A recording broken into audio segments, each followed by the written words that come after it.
नमस्कार, स्वागत है आपका आवाज समाचार में। मैं हूं आपके साथ निकिता बागवान। खबरों की शुरुआत करेंगे हेडलाइंस से। दिल्ली के जेएनयू में पीएम मोदी और अमित शाह के खिलाफ नारेबाजी। जांच के लिए जेएनयू पहुंची पुलिस। बीजेपी ने कहा अर्बन नक्सल की राष्ट्र विरोधी सोच। जेएनयू प्रशासन ने एफआईआर करने के लिए पुलिस में दी शिकायत। यूपी में एसआईआर के बाद 12 करोड़ 55 लाख मतदाता। वोटर लिस्ट से करीब 3 करोड़ नाम कटे। 6 फरवरी तक लोग दर्ज करा सकते हैं आपत्ति। फाइनल मतदाता सूची 6 मार्च को होगी जारी। दिल्ली एनसीआर में वायु प्रदूषण से जुड़े मामले में सुप्रीम कोर्ट की सख्त टिप्पणी। कहा हर बार पराली पर ठिकरा फोड़ना सही नहीं। प्रदूषण के कारणों की पहचान कर समाधान बताने को कहा। इंदौर में दूषित पानी से मौत के मामले में हाईकोर्ट के अफसरों को फटकार। मुख्य सचिव को 15 जनवरी को पेश होने का आदेश। गुजरात के गांधीनगर में टाइफाइड की वजह से 152 बच्चे पड़े बीमार। बेंगलुरु के लिंगराजमपुरम में भी सीवेज का पानी पीने को मजबूर हुए लोग। बांग्लादेश में हिंदू विधवा का गैंग रेप। जैसोर जिले में हिंदू पत्रकार की हत्या। कट्टरपंथियों ने 18 दिनों में 6 हिंदुओं की ली जान।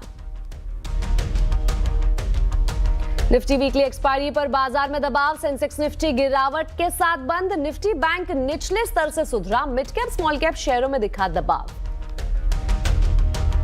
महिंद्रा ने लॉन्च किया XUV 700 का फेसलिफ्ट वर्जन। XUV 7XO के पेट्रोल वेरिएंट के एक्स शोरूम कीमत 13,66,000 से शुरू। डीजल वर्जन के लिए खर्च करने होंगे करीब 15 लाख रुपए। जेएनयू कैंपस एक बार फिर से विवादित नारों को लेकर चर्चे में है। जी हां, कैंपस में प्रधानमंत्री नरेंद्र मोदी और गृह मंत्री अमित शाह के खिलाफ विवादित नारे लगाए गए हैं। लेफ्ट छात्रों पर नारेबाजी के आरोप है। खबर है कि उमर खालिद और शर्जिल इमाम की रिहाई की मांग को लेकर यह नारेबाजी की गई थी। उमर खालिद और शर्जिल इमाम को कल सुप्रीम कोर्ट ने बेल नहीं मिलने के बाद लेफ्ट के छात्रों ने यह जुलूस निकाला था। जवाहरलाल नेहरू विश्वविद्यालय के प्रशासन की तरफ से पुलिस में एफआईआर करने की शिकायत भी दी गई। हमारी सहयोगी रचना बता रही है आखिर जेएनयू में प्रदर्शन के दौरान क्या कुछ हुआ था।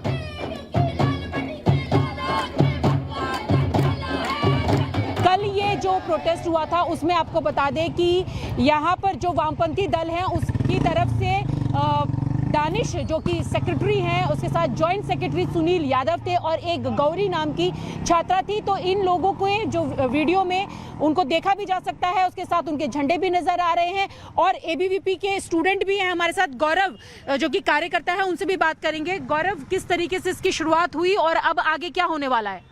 वहाँ पर ना सिर्फ आरएसएस और एबीवीपी के विरोध में ये नारे लगाते हैं, जो कि समझ में आता है, चलो तुम स्टूडेंट ऑर्गेनाइजेशन के तहत तुम जो है ये करते हो, परंतु उसके बाद हमारी देश की जो अखंडता संप्रभुता को चोट पहुंचाने की कोशिश करते हुए ये आह्वान करते हैं, दफनाने का ये अपने तरह तरह के नारे देते हैं।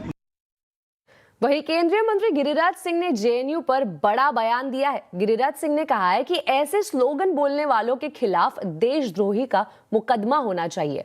उन्होंने वामपंथी सोच पर हमला बोलते हुए कहा है कि वामपंथी और उनकी मानसिकता खत्म हो रही है, इसीलिए वो परेशान है। देश विरोधी मानसिकता वाले और सभी, चाहे आरजेडी हो, चाहे टीएमसी हो, चाहे वाम दल हो, ये टुकड़े टुकड़े गैंग का एक कैंप ऑफिस बन गया, कार्यालय बन गया है। और भूले नहीं, ये भारत है, नरेंद्र मोदी का भारत है, 21वीं सदी का भारत है। विवेकानंद कह गए थे भगवा ही होगा, और ये नरेंद्र मोदी को और अमित शाह को कब्र खोदने वाले खुद कब्र में चले गए। जेएनयू एक बार फिर से विवादों में है। इस बार पीएम मोदी और अमित शाह के खिलाफ नारेबाजी को लेकर बवाल मचा हुआ है। आवाज अड्डा में हम आज इसी पर चर्चा कर रहे हैं, आखिर जेएनयू में ही क्यों। जरूर जुड़िए शाम 7:57 पर। बढ़ते अगली खबर की ओर। यूपी में वोटर लिस्ट से 2,89,89 लोगों के नाम कटेंगे। यूपी में एसआईआर के बाद चुनाव आयोग ने उत्तर प्रदेश की ड्राफ्ट मतदाता सूची जारी कर दी है। इसके मुताबिक एसआईआर के बाद यूपी में करीब 12,55,00,000 वोटर्स है। यूपी से शिफ्ट करने वाले वोटरों की संख्या 2,17,00,000 है। वहीं मृत वोटरों की संख्या 46,23,000 है। इसके अलावा एक से ज्यादा जगह पर नाम वाले वोटर्स करीब 26 लाख है। यूपी के मुख्य निर्वाचन अधिकारी के मुताबिक 1 महीने तक का समय लोगों को दिया गया है। इस दौरान वो दावे और अपनी आपत्तियां दर्ज करा सकते हैं। इस दौरान नाम जोड़ने, संशोधन करने या आपत्ति दर्ज करने के लिए आवेदन दे सकेंगे और अंतिम मतदाता सूची 6 मार्च 2026 को प्रकाशित की जाएगी।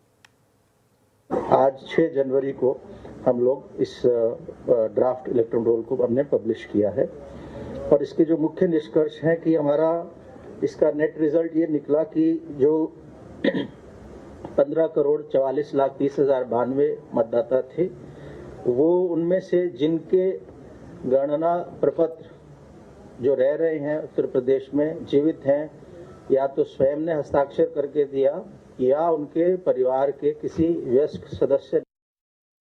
अब आपको बता दें, इंदौर में दूषित पानी पीने से मौतों के बाद अब बेंगलुरु और अहमदाबाद में भी पीने के पानी में सीवर का पानी मिला है। गांधीनगर के कई इलाकों में टाइफाइड के केस में अचानक उछाल आया है। सिविल अस्पताल की स्थिति से निपटने के लिए 30 बेड का बच्चों का वार्ड बनाया गया है।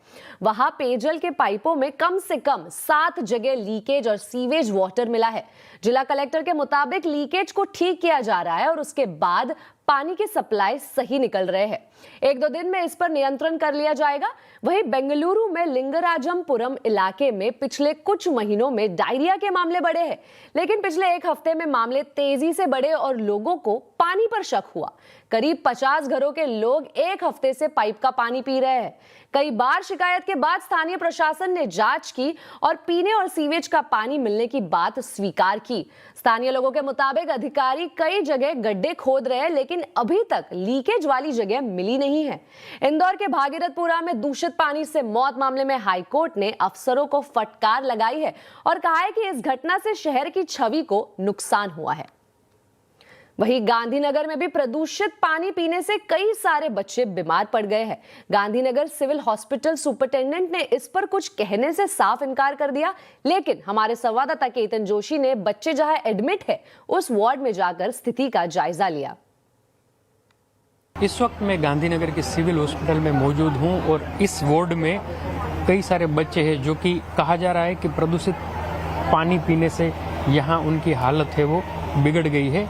कुल 3 दिन में 150 से अधिक बच्चे यहाँ दाखिल हुए थे, लेकिन प्रशासन का कहना है कि सिर्फ 28 मरीज अभी यहाँ पर है। लेकिन जो हमने देखा कि कई सारे और बच्चे भी यहाँ पर आ रहे हैं और बताया जा रहा है कि 2 बच्चों की संदिग्ध मौत हो गई है, लेकिन प्रशासन ने इसकी पुष्टि नहीं की है।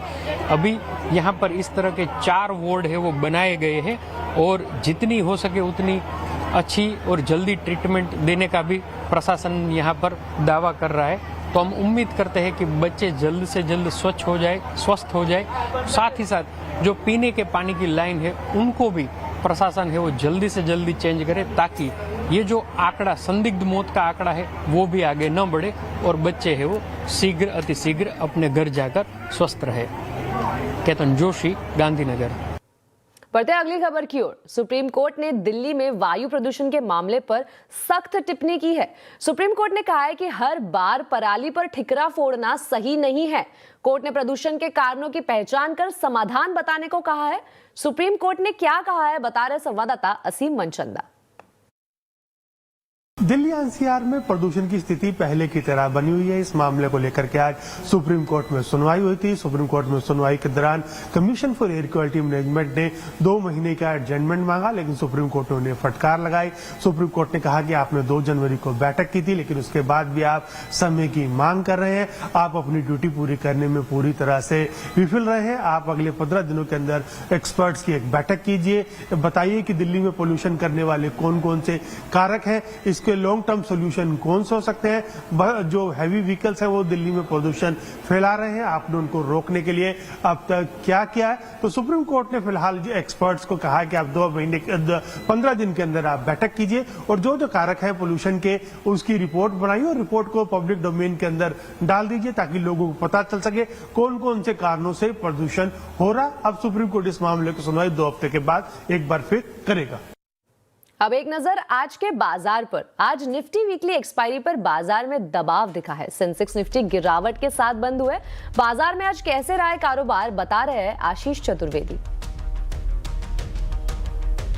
देखिए, अच्छे ग्लोबल संकेतों के चलते मार्केट्स में तेजी के साथ शुरुआत तो हुई थी। हालांकि ऊपरी स्तरों पर देखें तो थोड़ा सा दबाव देखने को मिला।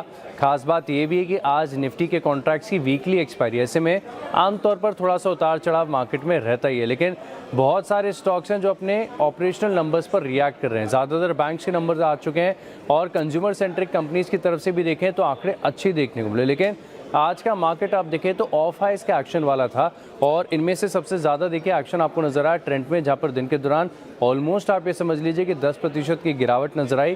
कारण ये है कि लगातार जो ग्रोथ धीमी पड़ती जा रही है, इससे निवेशकों को चिंता है और स्टॉक में बड़ी गिरावट है। रिलायंस कल लाइफ हाई टच किया था, लेकिन आज ऑफ हाइज का एक्शन देखने को मिले, एकाएक 5% की गिरावट और इसका भी असर आपको मार्केट्स पर देखने को मिला। वहीं बात करें बैंक्स की, तो बैंक्स में कंपैरेटिवली बेटर अपडेट्स आ रहे हैं। चाहे आप एक्सिस बैंक को देखें, आईसीआईसीआई बैंक को देखें और छोटे बैंक्स में डीसीबी बैंक, यहाँ पर भी बढ़त के साथ क्लोजिंग देखने को मिली। और लगातार जो टोबैको स्टॉक्स हैं, यहाँ पर गिरावट का सिलसिला जारी है। कंटिन्यूस कट देखने को मिल रहा है। चाहे आप आईटीसी को देखें या गॉडफ्रे फिलिप्स, दोनों गिरावट के साथ बंद हुए। फार्मा स्टॉक्स में कंपैरेटिवली बेटर एक्शन देखने को मिला। डिविस लैब्स, जिसकी सुबह हमने चर्चा भी की थी, आप स्ट्राइड्स फार्मा को देखें, लुपिन को देखें, अपोलो हॉस्पिटल्स, यहाँ पर बढ़िया एक्शन नजर आए।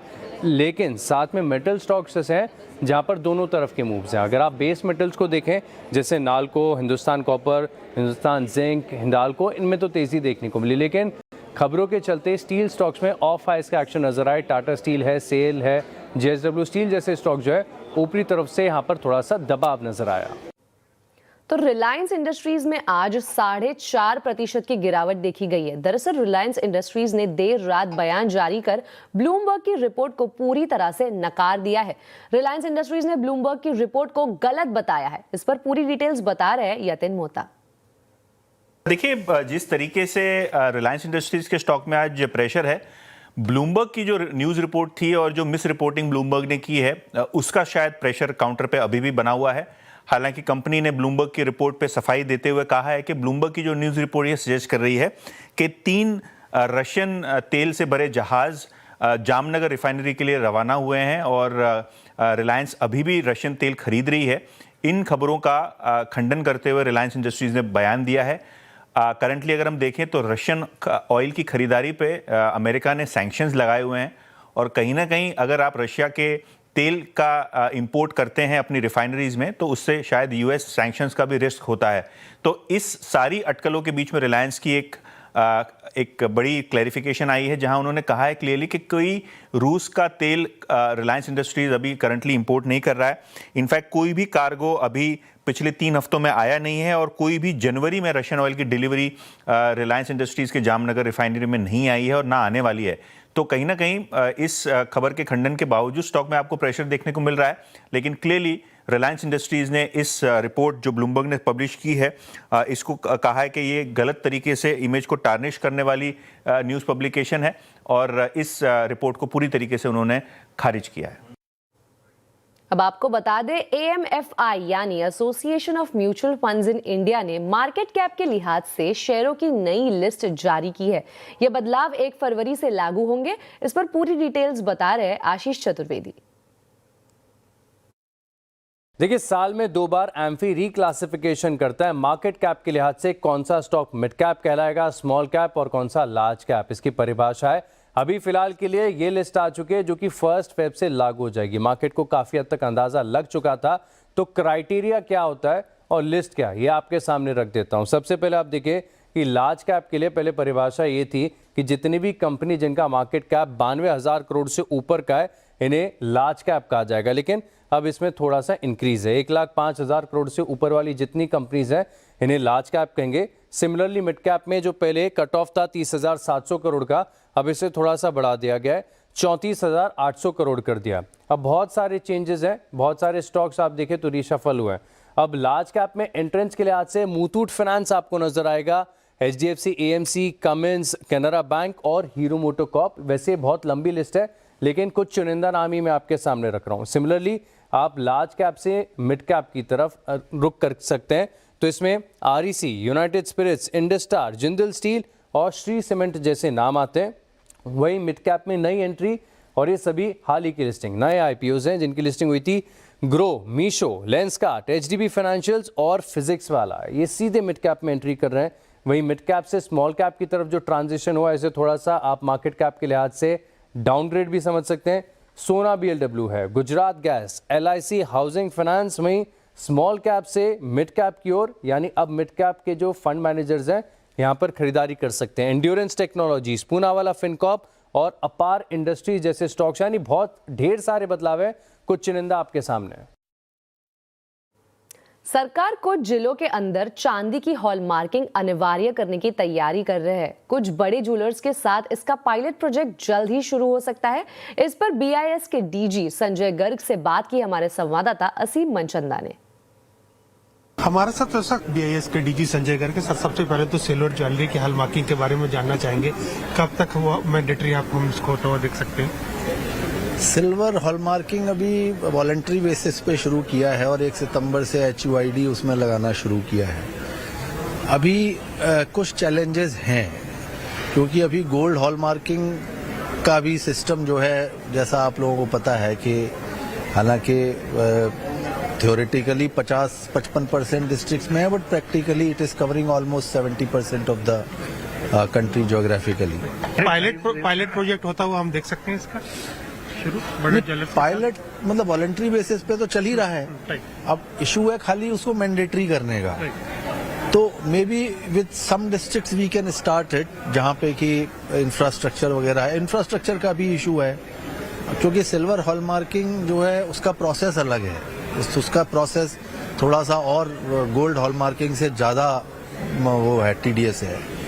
तो उसका इंफ्रास्ट्रक्चर जैसे जैसे रेडी होता है तो हम उसको शुरू करेंगे। ब्रेक के बाद फिर एक बार स्वागत है आपका आवाज समाचार में। महिंद्रा एंड महिंद्रा ने अपनी लोकप्रिय SUV XUV 700 का फेसलिफ्ट वर्जन लॉन्च कर दिया है। XUV 7XO के पेट्रोल वर्जन की एक्स शोरूम कीमत 13,66,000 रुपए से शुरू होगी। डीजल वर्जन के लिए करीब 15 लाख रुपए देने होंगे। कैसी है महिंद्रा की XUV 7XO, बता रही है मेरी सहयोगी दीपाली राणा। महिंद्रा ने 7XO को लॉन्च कर दिया है। बेस प्राइस स्टार्ट होता है 13.66 लाख से, और अब आपको 7XO में MX सीरीज नहीं मिलेगी, AX सीरीज ही मिलेगी। इसका जो लुक एंड फील है वो एग्जिस्टिंग 700 जैसा ही है। हालांकि एक्सटीरियर डिजाइन में ट्विकिंग की गई है, लेकिन ज़्यादा बदलाव इसके टेक और इसके इंटीरियर्स में किए गए हैं। पहले वाला ही प्लेटफॉर्म पर ये बेस्ड है, और साथ ही आपको पहले जैसे ही इंजन ऑप्शन मिलते हैं। लेकिन एक्सटीरियर में क्या बदला है वो बताते हैं। एक्सटीरियर में आपको रीडिज़ाइन ग्रिल मिलती है, वर्टिकल स्लैट्स मिलते हैं और ट्विन पीक लोगो मिल रहा है। फ्रंट में यहाँ कैमरा दिया गया है, नीचे आपको ADAS सेंसर्स मिलते हैं। इसकी एयर डैम्स को भी रिवाइज किया गया है। आपको नई LED हेडलाइट्स का सेटअप मिलता है। DRLs को स्लीक किया गया है। अलॉय व्हील्स की डिज़ाइन को भी चेंज किया गया है और साइज भी 19 इंच का है। गाड़ी के अंदर ज़्यादा बदलाव किए गए हैं इसके लुक, फील और प्रीमियम फीचर्स में। अब आपको बेस वेरिएंट से ही ये बड़ी स्क्रीन मिलती है, जिसका साइज है 31.24 सेंटीमीटर का। एलेक्सा विद चैट GPT को इंटीग्रेट इसमें किया गया है। डॉल्बी एटमॉस है। 16 स्पीकर सिस्टम आपको मिल रहा है। सेकंड रो की सीट्स में भी हायर वेरिएंट्स में वेंटिलेटेड सीट्स मिलती हैं, यानी चारों सीट्स फर्स्ट और सेकंड रो की अब वेंटिलेटेड फीचर के साथ आती हैं। इतना ही नहीं, 540 डिग्री कैमरा है। 700 में जो कैमरा था वो 1.5 मेगापिक्सल का था, इसमें आपको 8 मेगापिक्सल का कैमरा मिल रहा है। सेकंड रो में जो सीटिंग कंफर्ट है वो आपको पहले जैसा ही मिलेगा। स्पेस पहले जैसा है, लेकिन डेफिनेटली फीचर्स ऐड किए गए हैं। यहाँ आपको को ड्राइवर सीट पर ही बटन्स मिलते हैं, जिसके थ्रू आप अगली सीट को आगे पीछे कर सकते हैं, इंक्लाइन और डिक्लाइन भी कर सकते हैं। BYOD यानी bring your own device company कह रही है कि ये फीचर इसमें है, यानी यहाँ आप अगर शॉफर ड्रिवन के तौर पर इस्तेमाल कर रहे हैं तो अपना फ़ोन या लैपटॉप या डिवाइस यहाँ कनेक्ट कर सके आप एक्सपीरियंस ले सकते हैं। इसके अलावा आपको सेपरेट AC इवेंट्स मिलते हैं। ये मैनुअल सन ब्लाइंड्स आपको मिल रही हैं। पावर ट्रेन चॉइसेस पहले जैसे ही आपको मिलती हैं पेट्रोल और डीजल में। पावर भी सेम ही है लेकिन सेफ्टी को इन्हांस किया गया है। लेवल 2 एडास में आपको ज़्यादा सेफ्टी फीचर्स कंपनी ने ऐड किए गए हैं और एक इंटरेस्टिंग ऑफरिंग तो बनाई है। अब देखना होगा कि कंज्यूमर्स की तरफ से कैसा रिस्पॉन्स मिलता है। अब आपको बता दें इलेक्ट्रिक टू व्हीलर में एक बड़ा बदलाव होने जा रहा है। जी हां, भारत के इलेक्ट्रिक टू व्हीलर बाजार में अब रेंज को लेकर बड़ी छलांग देखने को मिल रही है। अब बात सिर्फ 100 या 200 किलोमीटर की नहीं बल्कि पूरे 400 किलोमीटर के रेंज की हो रही है। इसी कड़ी में सिंपल एनर्जी ने अपने जेन 2 इलेक्ट्रिक स्कूटर्स लॉन्च किए हैं जिनमें भारत का पहला 400 किलोमीटर रेंज वाला इलेक्ट्रिक स्कूटर भी शामिल है। ज्यादा डिटेल्स इस पर दे रहे संवाददाता रोहन सिंह। ईवी स्कूटर्स की दुनिया में अब 100, 200 या 300 नहीं बल्कि 400 किलोमीटर की रेंज की बात हो रही है। सिंपल एनर्जी ने अपने सेकेंड जनरेशन स्कूटर्स की रेंज लॉन्च की है और इसमें कई सारे ऐसे क्लेम्स किए गए हैं जो इंडस्ट्री फर्स्ट है। सेकेंड जनरेशन की जो रेंज है उसका जो टॉप वेरिएंट है अल्ट्रा, उसका ये दावा है कि एक सिंगल चार्ज पे वो 400 किलोमीटर तक जो है वो चल सकती है। और साथ ही इसकी टॉप स्पीड की बात करें 115 किलोमीटर प्रति घंटे की टॉप स्पीड है। साथ ही पहली बार इंडस्ट्री में ये दावा किया गया है कि 6.5 किलोवाट आवर का जो बैटरी पैक है वो शामिल किया गया है। 0 to 40 किलोमीटर की जो स्पीड है ये 2.77 सेकेंड में पा सकती है। और साथ ही अगर इसके जो बाकी वेरिएंट्स हैं उनकी अगर बात करें 5 किलोवाट आवर का जो बैटरी पैक है उसका जो रेंज है वो 265 किलोमीटर है, जबकि जो 4.5 किलोमीटर का जो बैटरी पैक है उसका जो रेंज है वो 236 किलोमीटर जो है वो रखा गया है। लेकिन बदलाव सिर्फ रेंज में नहीं किया गया है, स्कूटर को पूरी तरह से रीडिज़ाइन किया गया है। पहले से कहीं ज़्यादा एरोडायनेमिक डिज़ाइन इसका बनाया गया है। अगर डैशबोर्ड की बात करें पहले से ज़्यादा मिनिमलिस्टिक लेकिन ज़्यादा कनेक्टेड है, ज़्यादा फीचर्स के साथ है। साथ ही कई सारे सेफ्टी फीचर्स इसमें डाले गए हैं। पिछले जो वेरिएंट है उसके मुकाबले करीब 8 किलोग्राम ज़्यादा हल्का है ये स्कूटर। अगर स्पेस की बात करें तो करीब 35 लीटर का यहाँ पे स्टोरेज है जो कि इसे एक अच्छा सिटी राइड के लिए एक अच्छा कम्यूटिंग ऑप्शन आपको बनाता है। कीमत की अगर हम बात करें तो जो बेस मॉडल है वो 1,40,000 से शुरू हो रहा है। बाकी अल्ट्रा की जो कीमत है वो अभी अनाउंस नहीं की है और इस साल के दूसरे हाफ तक हम उम्मीद कर सकते हैं कि इसके जो बाकी डिटेल्स हैं अल्ट्रा के वो सामने आएंगे। रोहन सिंह, बेंगलुरु। अहमदाबाद में 2030 में कॉमनवेल्थ गेम्स होने वाले हैं। इसकी वजह से रियल एस्टेट सेक्टर का दायरा बढ़ रहा है। शहर में अभी से 5 स्टार होटल का निर्माण और ऐलान शुरू हो चुके हैं।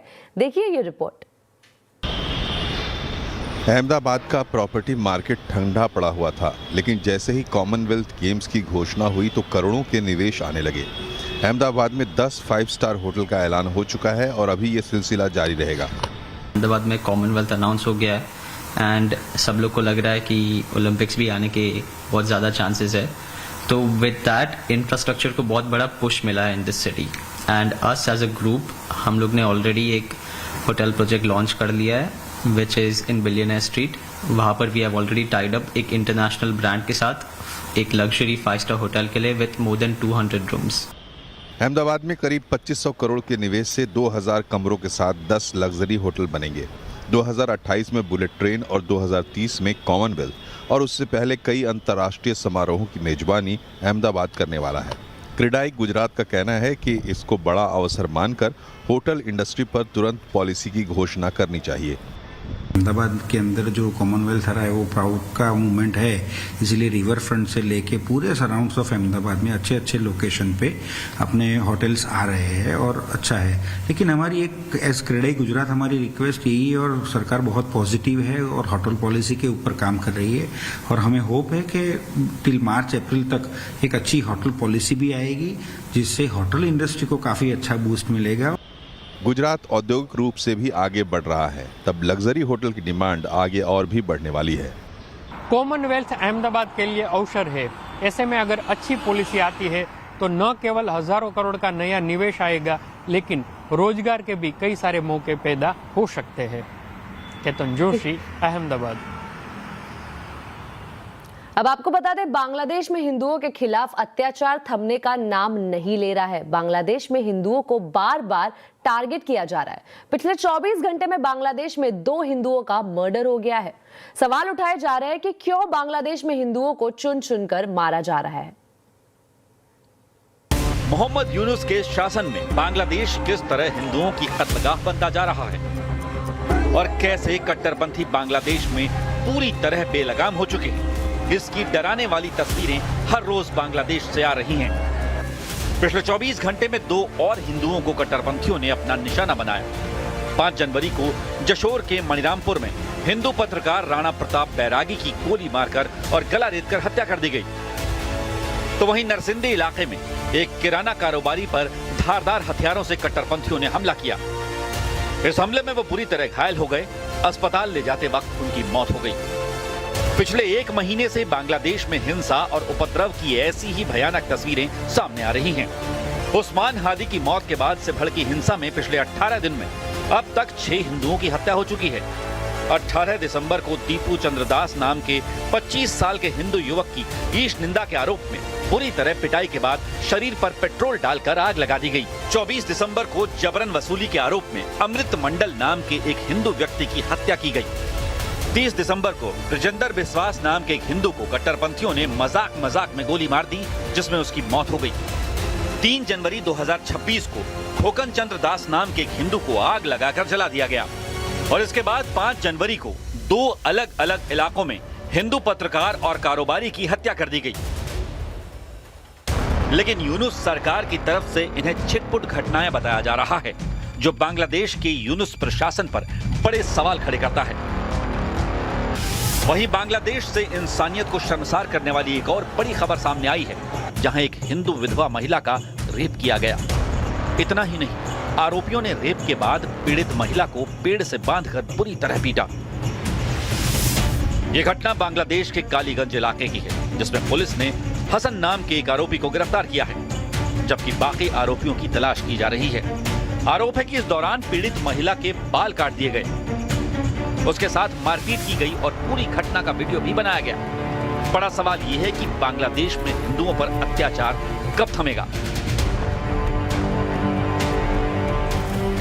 आवाज समाचार में अभी के लिए इतना ही। आप देखते रहे CNBC आवाज और अपडेटेड रहे खबरों पर हमारे सोशल मीडिया हैंडल्स के जरिए। नमस्कार।